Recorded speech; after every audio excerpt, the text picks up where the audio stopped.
yang satu ini mungkin juga sudah tidak asing ya bagi teman-teman semua yang mengikuti bisnis 3i dengan jaket hijaunya ojek online. Sekarang berubah, bertransformasi menjadi growth agency di bisnis ini, juga mendapatkan trip Korea gratis di bulan Juli 2018, 2 tahun yang lalu ya. Langsung saja kita panggil Pak Suhendra Muhammad untuk bercerita pada kita di sini sore hari ini. Baik, selamat sore Pak Suhendra. Selamat sore Pak Frans, dan selamat sore rekan-rekan mitra 3i dimanapun berada, baik yang di dalam maupun yang di luar negeri. Salam kenal dari saya, Assalamualaikum warahmatullahi wabarakatuh. Ya, perkenalkan, nama saya Suhendra dari Bekasi juga sama. Ya, jadi saya menjalankan bisnis ini dari bulan Agustus 2015. Jadi kurang lebih 1-2 bulan lagi sudah tamat untuk premi pertama saya, polis pertama saya. Jadi dan latar belakang saya seperti yang sudah ditulis tadi, saya seorang Gojek tadinya dari tahun 2015, jalan di sini sampai istilahnya saya berhenti ketika saya sudah menjalankan di 3i kira-kira berapa, 1 tahun saya baru keluar dari Gojek. Seperti itu Pak Frans. Oke, baik. Pak Suhendra saat itu sudah berapa lama di ojek online, Pak? Jadi saya kan gabung itu bulan Agustus 2015 di 3i. Nah, sementara Gojeknya sendiri saya waktu itu mendaftar dan diterima itu kalau nggak salah Januari di 2015. Awal mula saya Gojek duluan. Nah, tapi sambil saya naik Gojek, tentu saya nggak tinggal diam ya, karena saya tahu bukan istilahnya mau jadi sukses nggak cukup hanya jadi seorang Gojek saja, meskipun pekerjaan yang bagus, ya, pekerjaan yang istilahnya baik, ya. Tapi saya yakin kalau saya mau sukses, saya nggak cukup hanya jadi seorang Gojek, ya. Dan istilahnya penghasilan itu sangat tidak mencukupi ya, dari kebutuhan lebih tinggi dibanding penghasilan, apalagi seorang Gojek yang penghasilannya sangat tidak menentu dibanding yang karyawan. Kalau karyawan ada UMR-nya dan sebagainya, kalau di Gojek nggak ada Pak. Kalau kita nggak jalan, kita nggak dapat duit. Ya, jadi makanya saya berusaha cari tambahan apa aja yang penting halal, dan alhamdulillah saya diperkenalkan oleh seorang leader yang luar biasa. Sekarang sudah front agensi, ya, beliau adalah Pak Arya Setiapi, itu lewat media sosial, lewat Facebook. Di situ saya diperkenalkan, saya diprospek, akhirnya saya bertemu di Wisma Sejahtera waktu itu, kantor operasional kita masih di Wisma Sejahtera. Saya ketemu, ngobrol, dan saat itu juga saya memutuskan bergabung saat itu.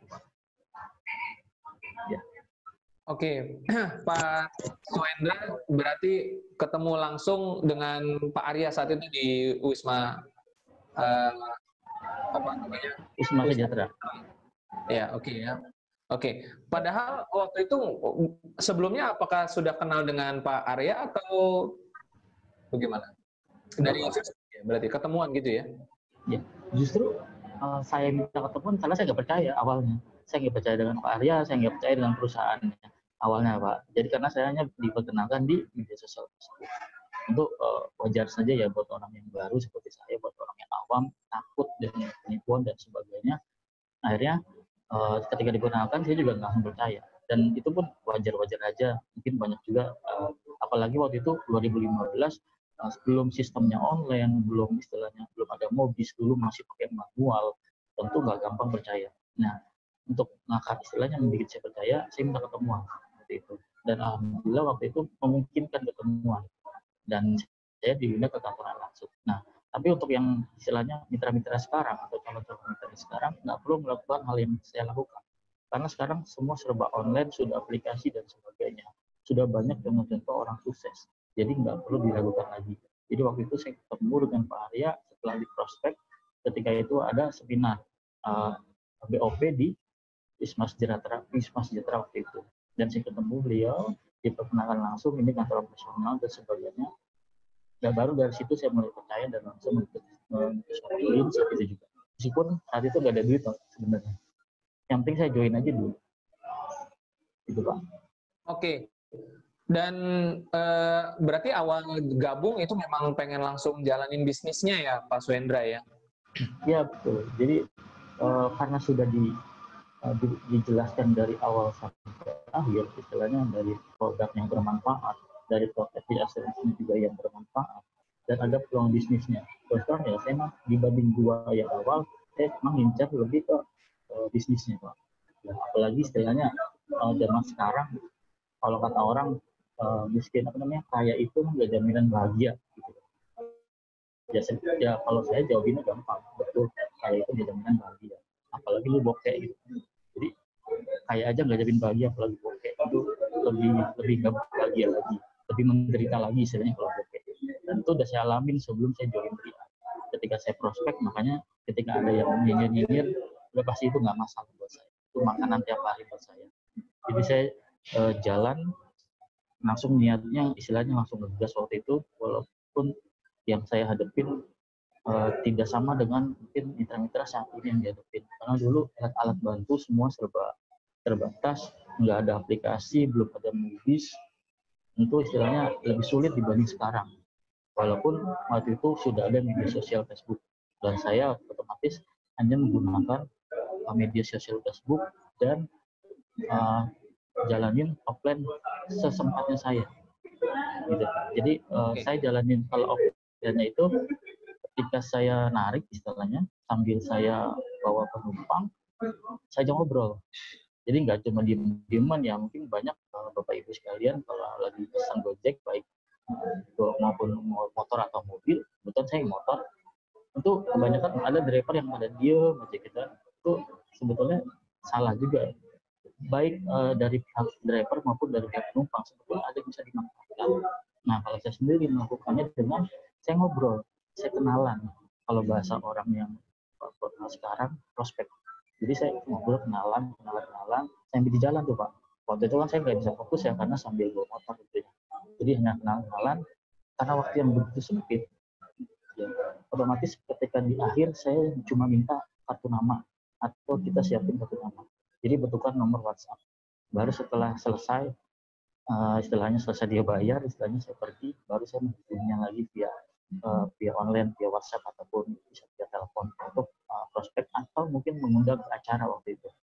Jadi sesimpel itu karena saya cuma sempat prospeknya seperti itu kalau offline. Ya, otomatis saya banyaknya sebetulnya di online. Offline-nya itu saya bilang tadi hanya sesempatnya. Dan itu pun saya lakukan rutin dari pagi sampai malam. Ya, bahkan dari malam sampai pagi lagi, Pak. Jadi nyaris 24 jam Pak saya lakuin. Kecuali saya lagi tidur. Itu aja. Oke, berarti kebanyakan tim Pak Swendra ini berasal dari itu ya, aktivitas saat lagi melayani di ojek online tersebut, di prospek, kemudian nanti di follow up kembali. Itu yang paling banyak ya Pak? Atau dari online-nya lebih banyak lagi? Kebetulan kalau untuk yang dominan itu lewat online.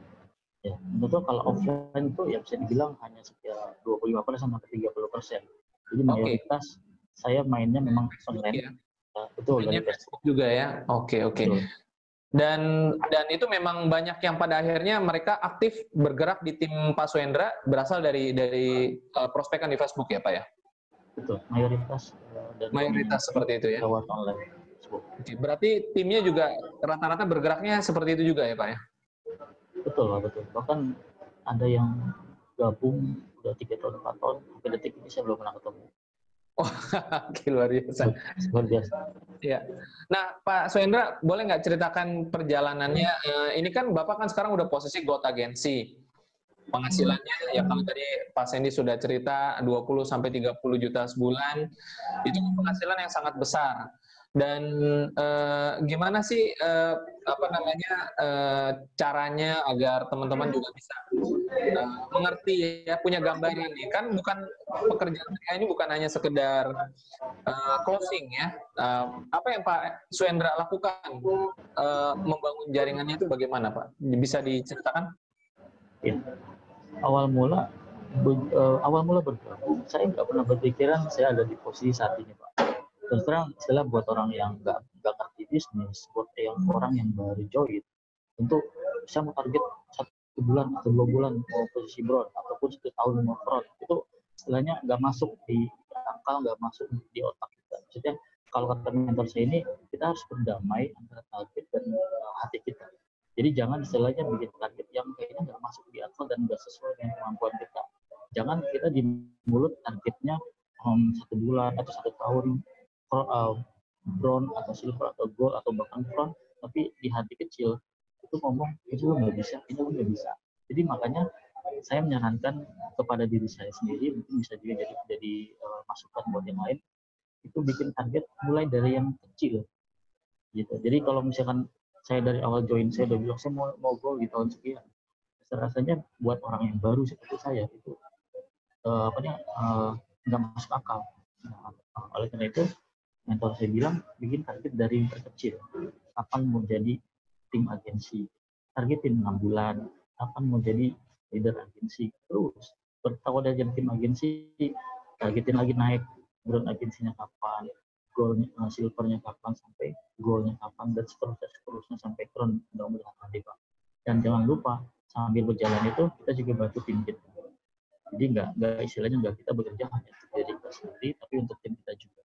Ya di awal saya join, saya hanya pikirin bagaimana caranya teman-teman tim saya bisa closing, bisa elite, saya bantuin, mau offline, mau online, saya bantuin semuanya. Saya hanya mikirin mereka.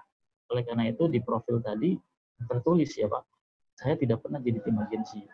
Jadi saya hanya fokusin bagaimana saya membantu tim, bagaimana mereka bisa closing. Ya, kecil-kecil dulu, saya nggak mikir saya dapat posisi dulu di awal-awal. Dan alhamdulillah malah hasilnya di luar dugaan saya gitu. Sekali saya dapat di posisi di periode waktu itu di 2015 akhir, saya 6 bulan setelah join itu saya malah langsung naik ke leader agensi ketika itu. Jadi nggak pernah melalui tim agensi. Dan itu dimulai dari pikiran-pikiran kecil, hal-hal yang ringan-ringan aja dilakukan. Jadi nggak usah terlalu istilahnya membebani diri kita sendiri dengan target yang kita nggak bisa capai saat itu. Tentu target akhirnya menjadi crown, ya semua orang pasti pengen. Tapi kalau ditanya orang yang baru join, disuruh mau jadi crown kapan, pasti akan bingung. Sesimpel itu, bikin target kecil, baik closing 1, closing 2, elite, naik agensi dan sebagainya, baru lama-lama akan jadi besar. Ya kalau kata pepatah kan, sedikit lama-lama jadi bukit. Begitupun dalam membangun jaringan, Pak. Nggak bisa simsalabim, semuanya by proses. Ya, itu yang malah nggak prosesnya jelek itu malah nggak akan bertahan lama gitu, Pak. Oke, baik. Soendra, boleh ceritakan terakhir mengenai perjalanannya waktu itu ke Korea Selatan, bagaimana keseruannya, Pak? Boleh diceritakan kembali? Wah ya, memori 2018 waktu itu ke Korea, senang banget dengan teman-teman, kayaknya termasuk Pak Pras juga ya, kita ke Korea waktu itu Pak. Bagaimana seorang yang saya takut ketinggian, saya sangat jarang naik pesawat, hampir nggak pernah bahkan naik pesawat, dan waktu itu saya terutama berada di dalam takutan bagaimana saya di udara sekitar 7-8 jam. Dan itu bisa dibilang pengalaman pertama Pak seumur hidup ya, naik pesawat bahkan sampai luar negeri. Dan Korea itu negara pertama yang saya kunjungin. Dan senang banget bisa bareng semua leader-leader di sana. Begitu kita tiba juga bareng-bareng semua, mungkin banyak foto-foto udah berseliweran ya di mana-mana. Enaknya di sana bagaimana kita enak di sana itu paling enak gitu Pak. Ya pokoknya yang paling enak, kita di sana nggak disuruh kerja, kita di sana nggak presentasi, nggak seminar, kita di sana pure jalan-jalan, kita di sana nikmatin reward yang diberikan perusahaan atas hasil kerja keras kita dan tim kita ya. Jadi bisa dibilang jalan-jalan ke tadi yang Bapak sebut juga kan, street food-nya, jalan-jalan ke tempat syutingnya Winter Sonata ya. Mungkin memang sayangnya kita ke sana itu di musim panas ya, jadi panasnya lebih Jakarta waktu itu ya. Sayang banget bukan di musim salju gitu ya, padahal impian saya pengen banget gitu ya ke negara-negara yang ada saljunya gitu kan. Dan semoga suatu saat kita bisa kembali ke sana jalan-jalan lagi. Yang jelas buat Bapak Ibu sekalian yang belum pernah keluar negeri, yang bermimpi Korea, sekarang kan lagi musimnya ya, K-pop gitu ya, dan sebagainya. Saran saya istilahnya tetap fokus di bisnisnya, karena reward itu tidak akan pernah meleset ya. kalau misalkan kita pantas menerimanya, kita nggak akan meleset. Ya sayang banget mungkin yang tahun ini ke Cina lagi ditunda karena musim pandemi. Semoga di tahun depannya bisa berangkat ke Cina. Kebetulan saya salah satu yang dapat juga untuk lewat ke Cina nanti Bapak. Jadi kita jalan-jalan terus tiap tahun, insya Allah, dan itu bukti bahwasannya bisnis ini makin berkembang dan terus akan berkembang. Dan jangan pernah tinggalkan bisnis ini. Oke, baik Pak Swendra, luar biasa ya, seru banget. Saya juga jadi ingat lagi keseruan kita waktu di Korea Selatan bersama dengan 100 lebih. Luar biasa. Oke, baik Pak Swendra, terima kasih sudah berbagi pada sore hari ini. Semoga Pak Swendra bisa dahsyat lagi, mencapai posisi yang lebih tinggi lagi, dan terus berbagi kisah ya Pak ya.